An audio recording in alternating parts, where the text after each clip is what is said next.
एक कोयल कभी भी अपना घोंसला नहीं बनाती। वो सदैव किसी दूसरे पक्षी के घोंसले में उसके अंडे नीचे गिराकर वहां अपने अंडे देती है। और वो पक्षी इस वास्तविकता से अनभिज्ञ कोयल के अंडों को अपने अंडे समझकर उनका पालन पोषण करता है। इस प्रकार कोयल न केवल अपने अंडों को सुरक्षा प्रदान करती है, साथ ही एक घोंसले का संरक्षण भी देती है। यही नियम युद्ध में भी लागू किया जा सकता है। यदि सुरक्षा का भय हो तो शत्रु के यहां ही आश्रय पालो। शत्रु के प्रहार से भी बचे रहोगे और अन्य शत्रुओं से भी सुरक्षित रहोगे।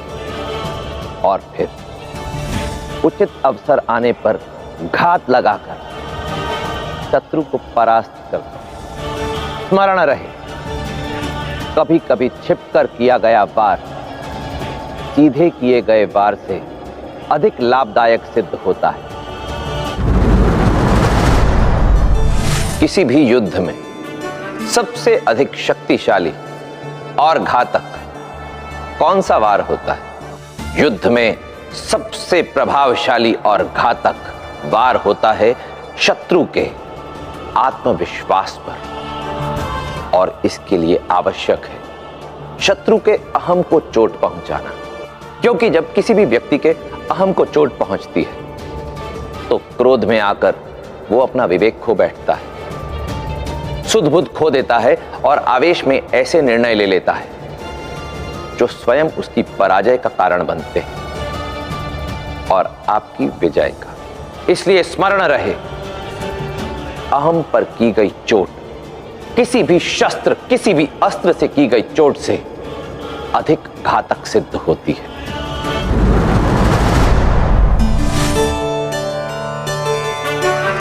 जब भी कोई शिल्पकार एक नई रचना का सृजन करता है तो वो पत्थर में से मूर्ति नहीं बनाता, अपितु उसी पत्थर में छिपी मूर्ति के चारों ओर जमा अनावश्यक माटी को बाहर निकालता है और एक नए शिल्प का जन्म हो जाता है। इसी प्रकार यदि मनुष्य भी अपने जीवन में इसी प्रक्रिया को अपनाए, समय और परिस्थिति के अनुरूप पुरानी विचारधारा, भय और असुरक्षा की भावनाओं को त्याग कर अपने व्यक्तित्व को उनके बोझ से मुक्त कर, तो वो अपने व्यक्तित्व को एक नए और सकारात्मक प्रकाश में देख पाएगा और फिर वो भी अपने व्यक्तित्व का शिल्पकार बन अपनी स्वयं की एक नई रचना कर पाएगा।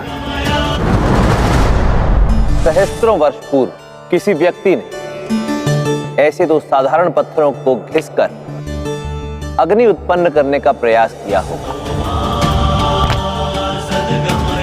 अपने इस प्रयास में सफल होने से पूर्व उसे अनेकों असफलताएं झेलनी पड़ी होंगी। नकारात्मक सोच वाले व्यक्तियों ने उसे रोका भी होगा और टोका भी होगा। इतना ही नहीं, उसे अनगिनत बार लोगों के उपहास का पात्र भी बनना पड़ा। किंतु उसने अपने प्रयास रोके नहीं और अंततः अग्नि को खोज डाला। इसी प्रकार हमारे जीवन में भी कुछ ऐसे पड़ाव आते हैं जब हमें सब कुछ भुलाकर निष्ठा का हाथ थामे पूर्ण विश्वास के साथ केवल निरंतर प्रयास करते रहना चाहिए। ऐसा करने पर ही हम असंभव को संभव बना सकते हैं और तभी मानवता की भलाई के लिए अद्भुत और अविस्मरणीय बदलाव ला सकते हैं।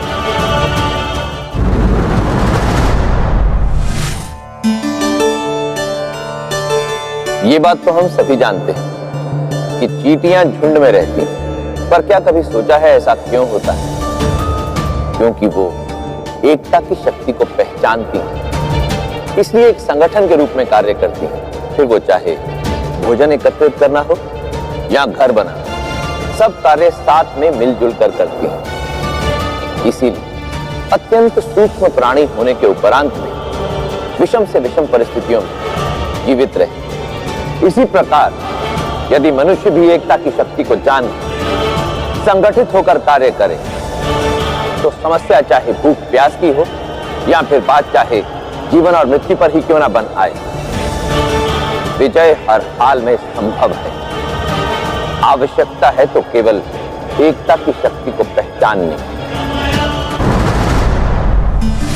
इस विशाल वृक्ष को देख रहे हैं? इस समय यह बिना किसी समस्या के सर उठाकर खड़ा है। भले ही इस पर यह विषैली बेल चढ़ रही है, किंतु यदि शीघ्र ही इस विषैली बेल को जड़ से उखाड़कर फेंका नहीं गया तो यह इस विशाल वृक्ष का समूल नाश कर देगी। नकारात्मक सोच भी इस विषैली बेल की भांति ही होती है, जो धीरे धीरे बढ़ती है और अपनी जड़ें फैलाने के पश्चात व्यक्ति का समूल नाश कर देती है। इसलिए कोई नकारात्मक सोच हो या व्यक्ति इससे पहले कि अपनी जड़ें फैलाए उसे अपने जीवन से उखाड़ फेंके, अन्यथा वो आपके नाश का कारण बन जाएं। इतिहास साक्षी, जब भी कोई युद्ध हुआ तो लोग केवल उसे ही स्मरण रखते हैं जो विजयी हुआ, ना कि उसे जो पराजित हुआ। और जिसने वो युद्ध जीता उस राजा का और उसके राष्ट्र का नाम इतिहास के पृष्ठों में सुनहरे अक्षरों में अंकित हो जाता है। किंतु उन वीर योद्धाओं के बलिदान को कोई स्मरण नहीं रखता जिनके रक्त से वो विजय गाथा लिखी गई है। इसलिए सदैव प्रत्येक सैनिक को उचित आदर और सम्मान प्रदान करें, क्योंकि आपकी स्वतंत्र जीवन की बेल के मूल को किसी सैनिक ने अपने रक्त से सींचा है।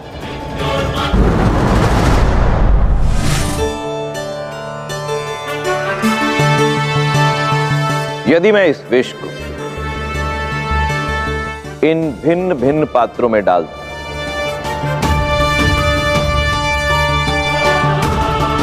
तो क्या इससे इसका प्राण घातक स्वभाव कम हो जाएगा? नहीं, ये किसी भी रूप में, किसी भी आकार में अपना प्राण घातक प्रभाव कम नहीं होने देगा। उसी प्रकार होता है एक धूर्त व्यक्ति जो किसी की भी संगति में, किसी भी परिस्थिति में अपना घातक स्वभाव नहीं छोड़ता। इसलिए स्मरण रहे, धूर्त व्यक्ति के बाहरी आडंबर और दिखावे से भ्रमित न हो और सदैव सतर्क रहे, अन्यथा आपके विश्वास में विष का वास हो सकता है। और विष का केवल एक ही स्वभाव है, घातक।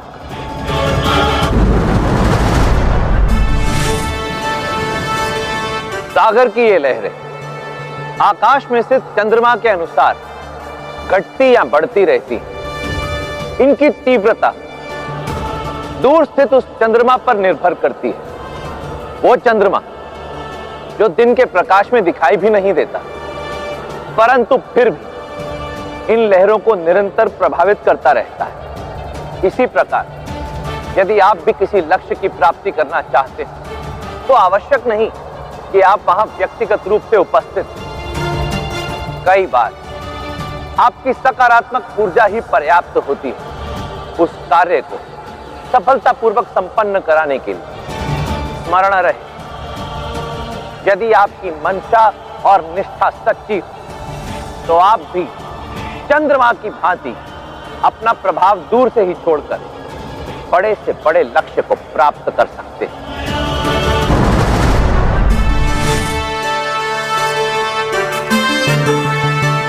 इस साधारण से दिखने वाले खिलौने की एक विशेषता है, इसे आप किसी भी दिशा में फेंकें, ये पुनः लौटकर आपके पास ही आ जाए।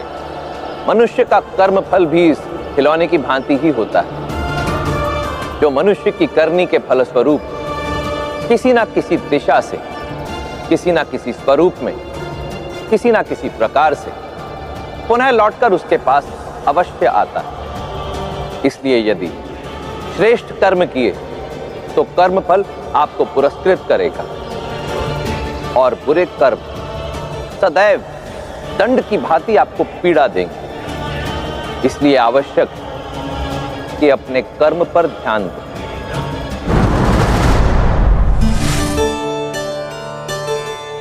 ये कस्तूरी एक अत्यंत दुर्लभ और मूल्यवान वस्तु।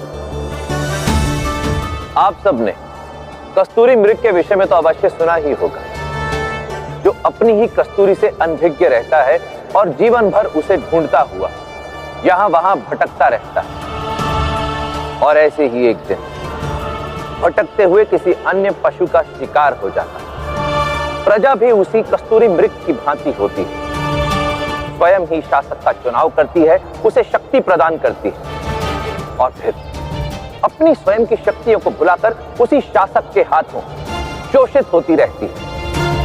ऐसे में महान शासक हो जो प्रजा को शोषित करने की अपेक्षा उसे उसकी भूली हुई शक्तियों को पुनः याद दिलाकर प्रगति के पथ पर अग्रसर कर। इसलिए शासक का चुनाव सोच समझ कर स्मरण रहे, शासक वो जो विकास करे, आखेट नहीं।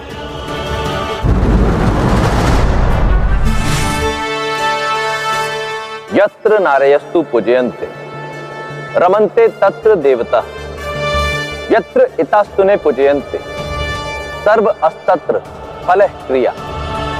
अर्थात जहां नारी का देवी के समान सम्मान और आदर किया जाता है, वहां देवताओं का सुख, वैभव और प्रसन्नता का वास होता है। परंतु जहां नारी प्रताड़ित, अपमानित, वहां सुकर्मों का भी फल नहीं मिलता। इसलिए सदैव नारी का सम्मान कर, स्मरण रहे, नारी वो शक्ति है जो यदि आपके साथ तो आपको सफलता के शिखर तक पहुंचा सकती है, परंतु यदि आप पर कुपित हो तो राजा को रंक भी बना सकती है।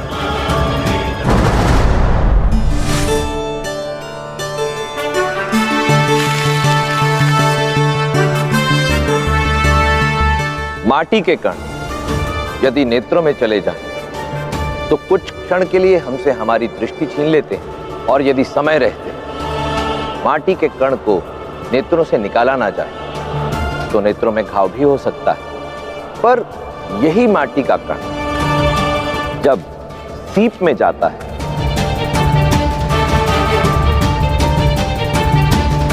तो मोती जैसे बहुमूल्य रत्न को जन्म देता है। माटी का कण वही पर परिणाम भिन्न। इसी प्रकार कोई मनुष्य कुपात्र नहीं होता है। आवश्यकता होती है उसे निर्देश देने वाले में सही समझ की। यदि उचित परिस्थिति में सही निर्देशों के साथ व्यक्ति की योग्यता के अनुसार किसी को कोई कार्य सौंपा जाए तो कोई भी व्यक्ति सर्वश्रेष्ठ प्रदर्शन कर सकता है। कभी सोचा है आपने कि प्रत्येक राष्ट्र का अपना एक ध्वज क्यों होता है?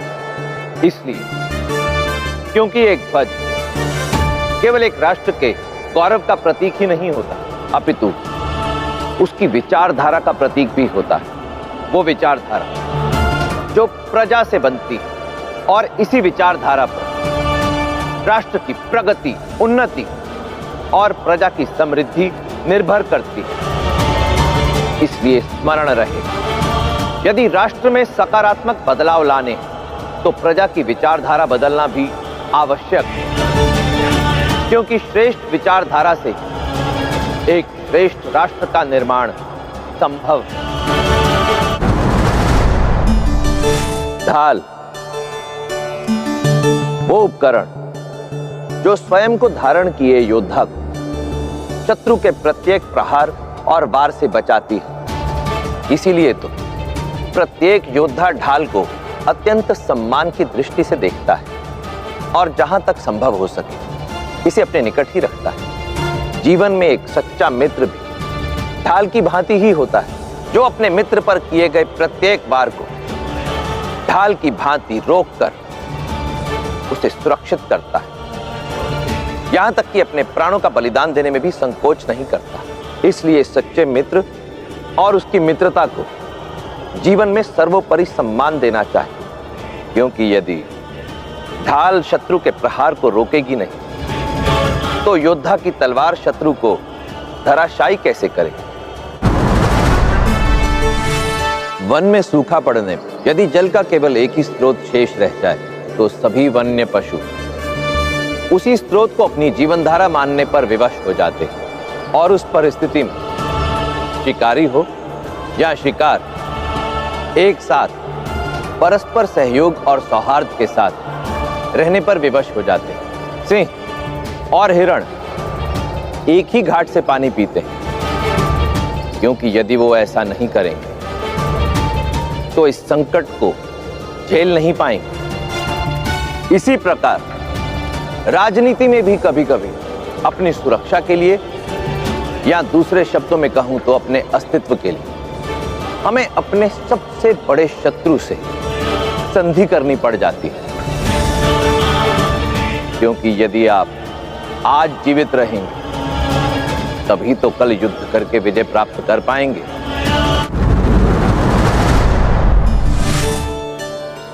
यदि मैं आपसे इस टूटे हुए दर्पण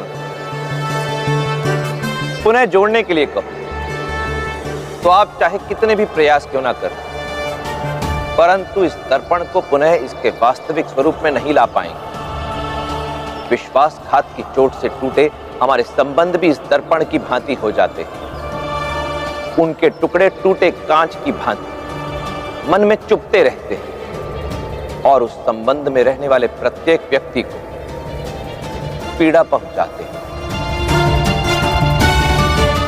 इसलिए जब भी कोई हम पर विश्वास करे तो इस बात का विशेष ध्यान रखें कि वो विश्वास कभी टूटे नहीं, क्योंकि टूटने के पश्चात कुछ भी पहले जैसा नहीं रह जाता, ना तो संबंध और ना ही विश्वास। यदि मैं इस मशाल की अग्नि को नियंत्रण में रखते हुए एक अन्य मशाल को जलाऊं तो इस कक्ष के प्रकाश में वृद्धि होगी, परंतु यदि मैं इस मशाल की अग्नि पर अपना नियंत्रण खो बैठूं और ये तेल के इस पात्र में जा गिरे तो यहां एक भयानक विस्फोट होगा। बल भी ऐसी ही एक अग्नि है, यदि नियंत्रण में रहे तो मार्ग प्रशस्त करती है, परंतु यदि नियंत्रण से बाहर चली जाए तो लक्ष्य की समाप्ति भी कर सकती है। इसलिए स्मरण रहे, बल होना लाभदायक है, परंतु लक्ष्य प्राप्ति हेतु बल के साथ साथ धैर्य और नियंत्रण का मिश्रण भी आवश्यक है।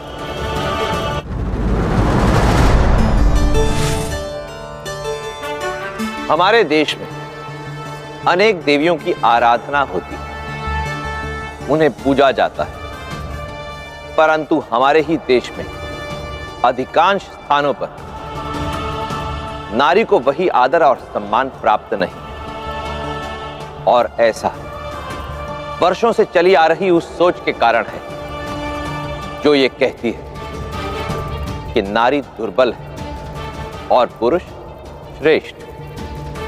परंतु जो नारी जननी, जो उसी पुरुष के अस्तित्व का कारण भी, वो भला दुर्बल कैसे हो सकती है। इसलिए आवश्यकता है उस सोच में परिवर्तन लाने की जो स्त्री को दुर्बल समझती है, क्योंकि परिवार, नगर, देश और संसार का कल्याण तभी संभव है जब प्रत्येक स्त्री को वही आदर और सम्मान प्राप्त हो जो एक देवी को प्राप्त होता है।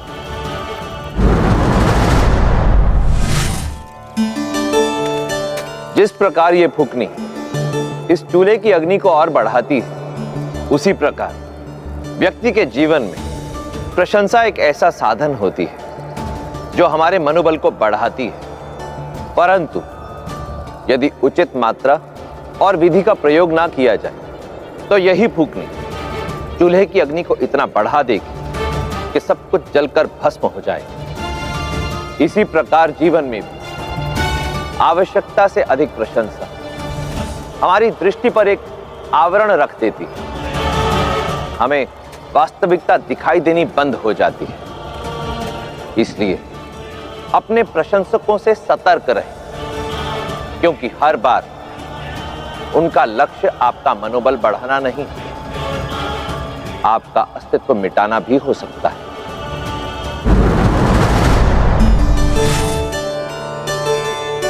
नदी की नियति ही होती है सागर में विलीन हो जाना, और अपनी इस नियति को प्राप्त करने के लिए नदी के मार्ग में कोई भी बाधा या अवरोध आए, वो रुकती नहीं, पत्थरों और चट्टानों का सीना चीरती हुई निरंतर आगे बढ़ती रहती है और अंततः सागर में विलीन होकर अपनी नियति को प्राप्त करती है। इसी प्रकार जीवन में भी यदि आपको अपने लक्ष्य की प्राप्ति करनी तो उसे मात्र लक्ष्य मानकर नहीं, अपनी नियति मानकर उसकी ओर अग्रसर होना चाहिए।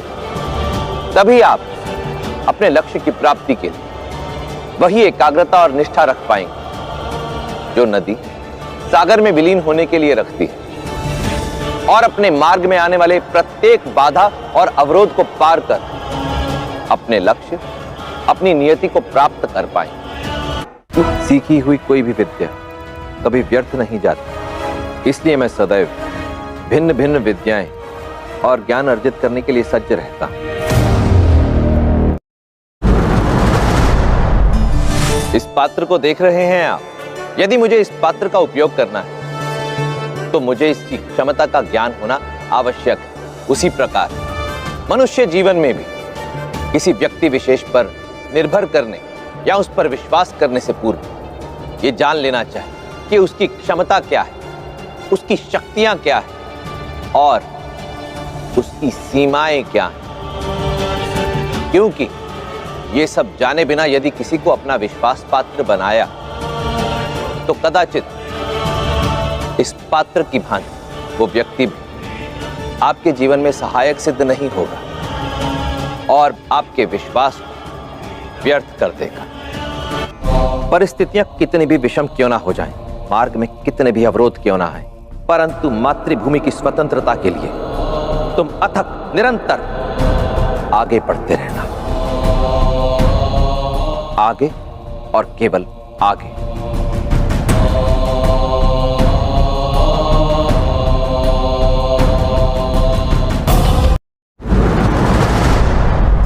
इस साधारण से दिखने वाले खिलौने की विशेषता जानते हैं क्या है? ये पवन यंत्र पल उसी दिशा में घूमता है जिस दिशा में पवन चलती है, परंतु यदि इसे पवन की दिशा के विपरीत चलाने का प्रयास किया तो ये टूट जाएगा। अर्थात या तो इतने सुदृढ़ बनो कि पवन की दिशा के विरुद्ध खड़े रह सको, या फिर इतने विवेकशील बनो कि पवन की बदलती दिशाओं को समझो और उसके अनुकूल बहो। सुरक्षा की केवल दो ही ढाल है, बल या विवेक।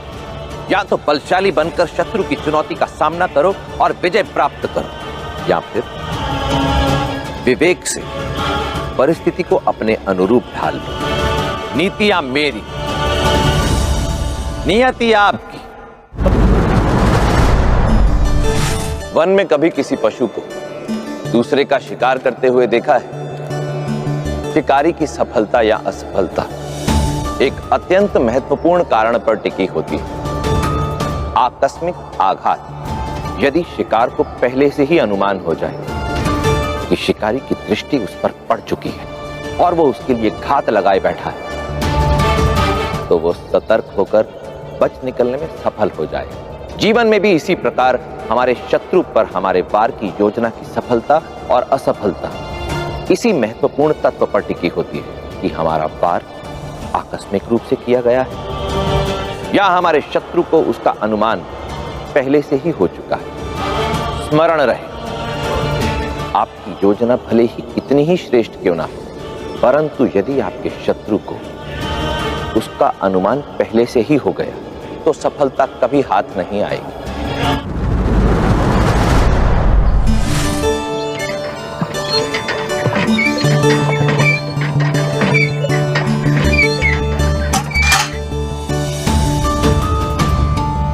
कुएं का मीठा और शीतल जल प्राप्त करने के लिए कठोर परिश्रम करना पड़ता है, अथक प्रयास से हटाना पड़ता है, तब कहीं जाकर शीतल जल की प्राप्ति होती है। और कुआं जितना गहरा हो, जल उतना ही मीठा होता है। उसी प्रकार मनुष्य जीवन में लक्ष्य प्राप्ति हेतु प्रयासों की श्रृंखला जितनी निरंतर और गहरी होगी, परिणाम उतने ही उत्तम होंगे। नीतियां मेरी, नियति आपकी। यदि मैं इस सेब को काटने के लिए आपको इस कटार और इस तलवार में से किसी एक का चयन करने के लिए कहूं, तो आप किसका चयन करेंगे? निसंदेह इस कटार का, क्योंकि इस साधारण से कार्य के लिए इतनी बड़ी तलवार का उपयोग करना व्यर्थ होगा। इसी प्रकार जीवन में भी आवश्यकता से अधिक बल का उपयोग करना व्यर्थ होता है। स्मरण रहे, आवश्यकता से अधिक बल का उपयोग किसी एक मोर्चे पर आपकी विजय सुनिश्चित कर सकता है, परंतु किसी अन्य मोर्चे पर आपको बलहीन भी कर सकता है। बलशाली होना शुभ, लाभदायक, परंतु उसी बल को संभाल कर सहेज कर रखना समझदारी।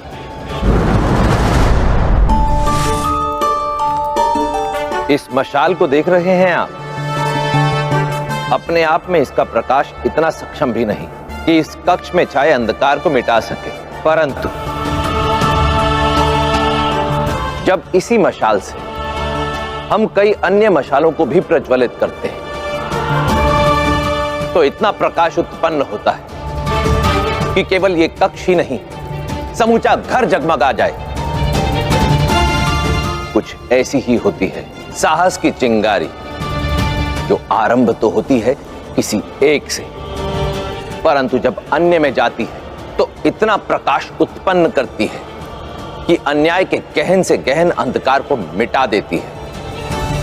इसलिए अन्याय के सामने घुटने न टेकें, साहस से उसका सामना करें, विजय अवश्य प्राप्त होगी।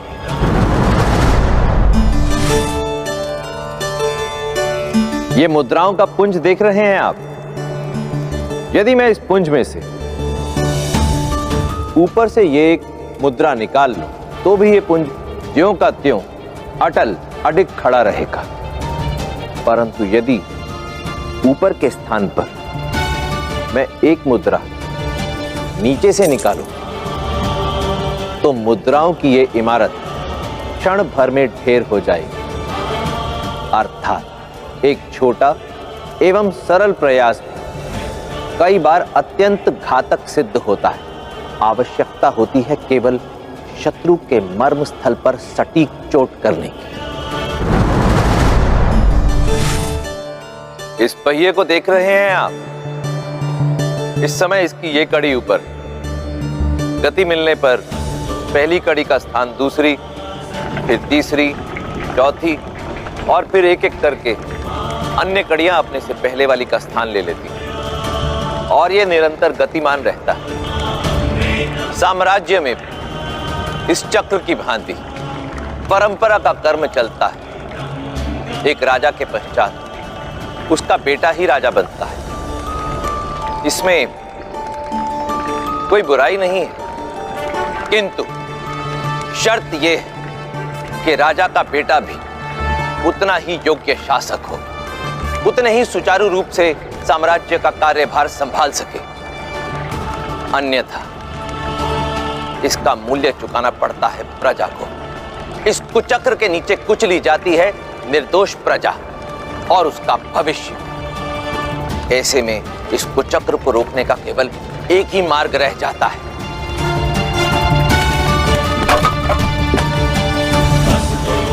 एक योग्य शासक का चयन, जो वर्षों से चली आ रही अराजकता का अंत कर प्रजा एक उज्जवल स्वर्णिम भविष्य की ओर ले जा सके और पुनः इस चक्र को सशक्त बनाकर तीव्र गति प्रदान कर सके।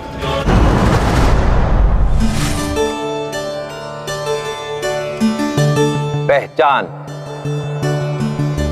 पहचान अत्यंत महत्वपूर्ण होती है। व्यक्ति जीवन में जो भी करता है उसके पीछे उद्देश्य केवल एक ही होता है। वो संसार में अपनी एक विशेष अनोखी पहचान बनाना चाहता है। किंतु कैसे बनती है ये पहचान?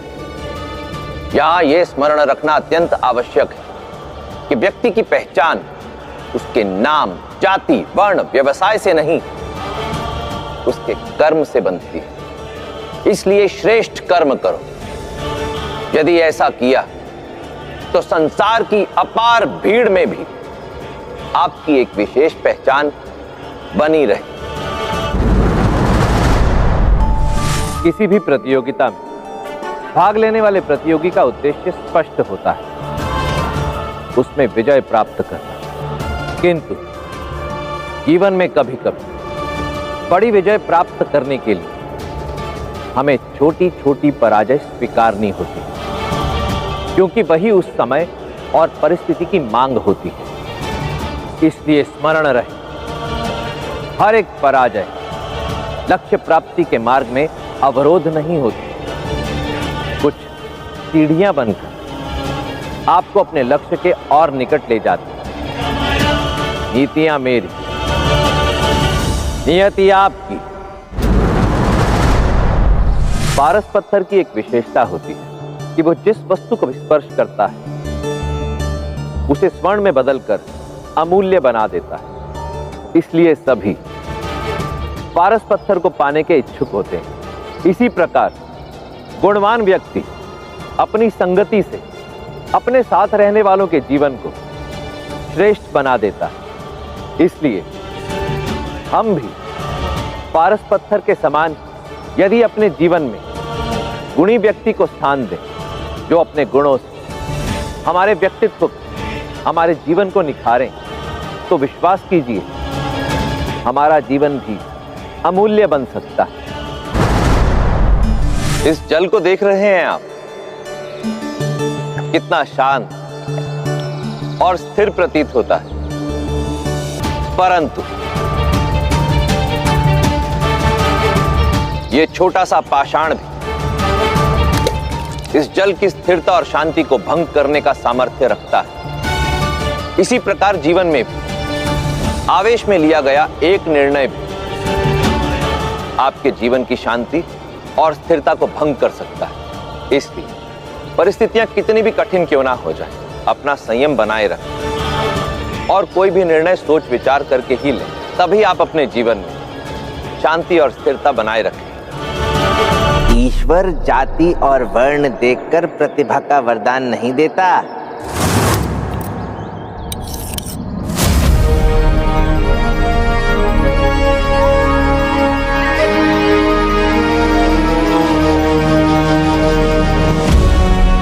और ना ही कोई महान व्यक्ति प्रतिभा को देखकर प्रश्न करता है।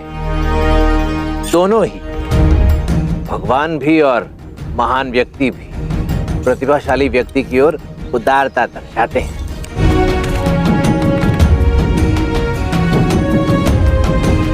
यही श्रीमान की दक्षता और कौशल जाति या वर्ण नहीं देखते और ना ही प्रतिभा परिवार या वंश देखती है।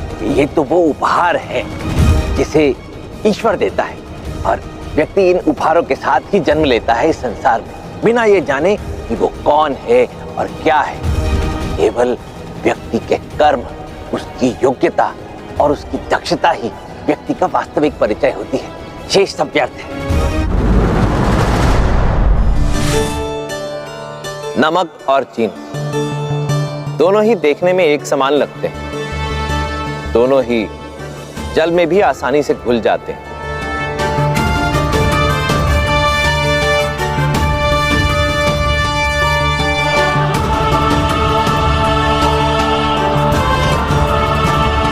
किंतु दोनों के गुण एक दूसरे से बिल्कुल भिन्न हैं। जहां एक और नमक पानी में घुलने के पश्चात उसके स्वाद को खारा बना देता है। वहीं दूसरी ओर चीनी उसमें घुलने के पश्चात उसके स्वाद को और अधिक मीठा कर देती है। इसी प्रकार जीवन में भी हम अनेक मनुष्यों से घुलते मिलते हैं। कुछ नमक की भांति हमारे जीवन का खारापन बढ़ा देते हैं, तो कुछ चीनी की भांति उसकी मिठास को बढ़ा देते हैं। इसलिए व्यक्ति के रूप रंग को नहीं, उसके गुणों को महत्व दीजिए।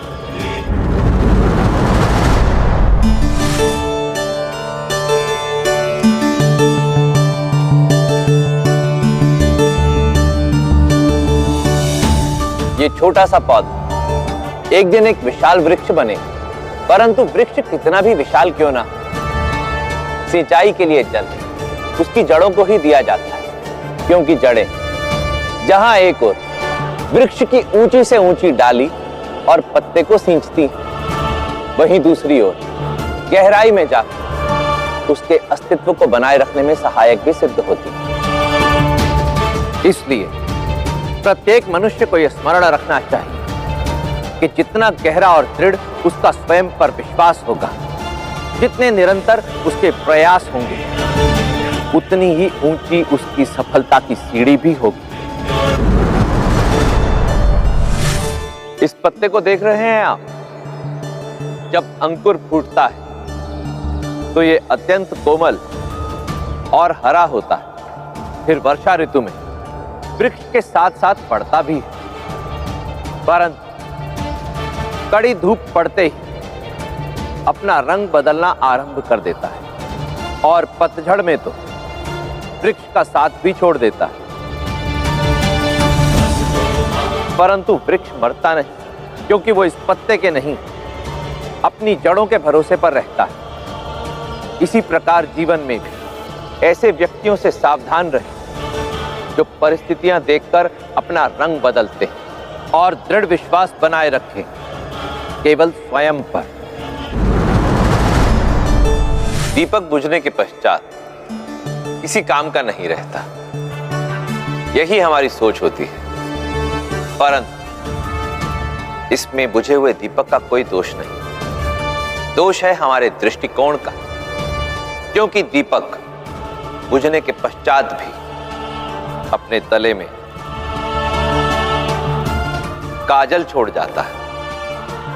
वो काजल जो प्रकाश भले ही ना दे, परंतु प्रकाश में देख सकने में सक्षम हमारे नेत्रों को शीतलता प्रदान करता है और निरोगी रखता है। इसी प्रकार जीवन में मिली कोई भी पराजय संपूर्ण पराजय नहीं होती, क्योंकि वो अपने पीछे छोड़कर जाती है सीख की रेखा, वो रेखा जिस पर चलकर आप पुनः विजय प्राप्त कर सकते हैं। इसलिए पराजित होने पर हताश मत हो, दृष्टिकोण बदलो। बुझता हुआ दीपक नहीं, उभरता हुआ काजल देखो। नीतियां मेरी, नियति आपकी। अग्नि एक ऐसा तत्व है जो अंधकार में जाए तो प्रकाश फैला देता है, चूल्हे में जाए तो किसी की भूख शांत कर सकती है, परंतु यदि मिटाने पर आए तो देखते ही देखते समस्त वन को राख का ढेर भी बना सकती है। अंतर है तो केवल उपयोग के दृष्टिकोण का, अर्थात कोई भी वस्तु अपने आप में अच्छी या बुरी नहीं होती। व्यक्ति किस मंशा से उसका उपयोग करता है वही निर्धारित करता है कि वो वस्तु हमें अच्छा परिणाम देगी या बुरा। इसलिए केवल साधन ही नहीं, भावना का चयन भी अत्यंत महत्वपूर्ण है।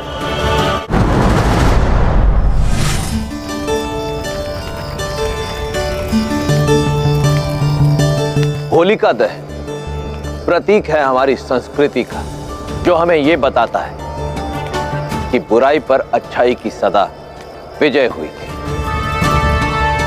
परंतु इस प्रथा में एक गूढ़ रहस्य भी छिपा है। होलिका के पास अग्नि में ना जलने का वरदान था, फिर भी वो अग्नि में जलकर स्वाहा हो गई। और प्रहलाद, उसका बाल भी बांका नहीं हुआ। कारण प्रहलाद के प्रयास और विश्वास दोनों अडिग थे। ऐसा नहीं है कि संसार में बुराई की विजय नहीं होती, होती है, परंतु केवल उन पर जो अपने कर्म में अटल नहीं होते। स्मरण रहे, यदि आपकी मंशा सच्ची है, प्रयास निरंतर और विश्वास अडिग है, तो भीषण से भीषण अग्नि भी आपको क्षति पहुंचाने की बजाय आपके शत्रु के अंत का कारण बन सकती है। नीतियां मेरी, नियति आपकी। प्रकृति में अनेकों रंग होते हैं, परंतु गहराई से देखा जाए तो ये सब केवल दो गुणों का सम्मिश्रण ही तो है। श्वेत रंग को ही लें, श्वेत रंग में किसी भी रंग को मिलाया जाए, श्वेत रंग उसमें घुल मिलकर एक नए रंग का निर्माण कर देता है। ऐसे वहीं दूसरी ओर काले रंग में कोई भी रंग मिलाया जाए,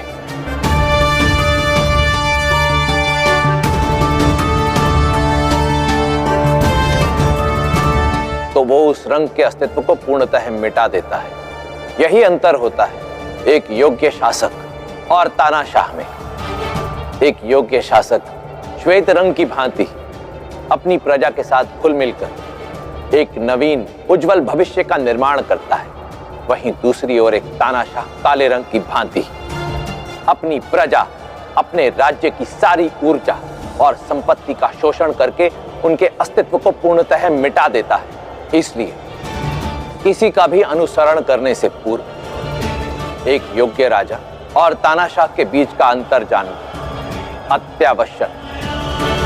नीतियां मेरी, नियति आपकी। ये मकड़ी का जाला भी कितना सुंदर है, एकदम किसी कलाकार की अनूठी मनोरम कलाकृति की भांति। और अंधकार में तो थोड़ा सा प्रकाश पाकर सुनहरा होकर दमकता है, परंतु यही सुंदरता अत्यंत घातक सिद्ध होती है। जो इसकी सुंदरता के मुंह में इसकी ओर खींचे चले आते हैं और शिकार बन जाते हैं मकड़ी का। ऐसे ही होते हैं शत्रु द्वारा फैलाए गए जाल। इसलिए शत्रु द्वारा किया गया स्वागत और दी गई भेंट को अत्यंत सावधानी से स्वीकारना चाहिए, क्योंकि आप नहीं जानते कि कब कौन सा प्रलोभन आपके अंत का निमित्त बन जाए। नीतियां मेरी, नियति आपकी।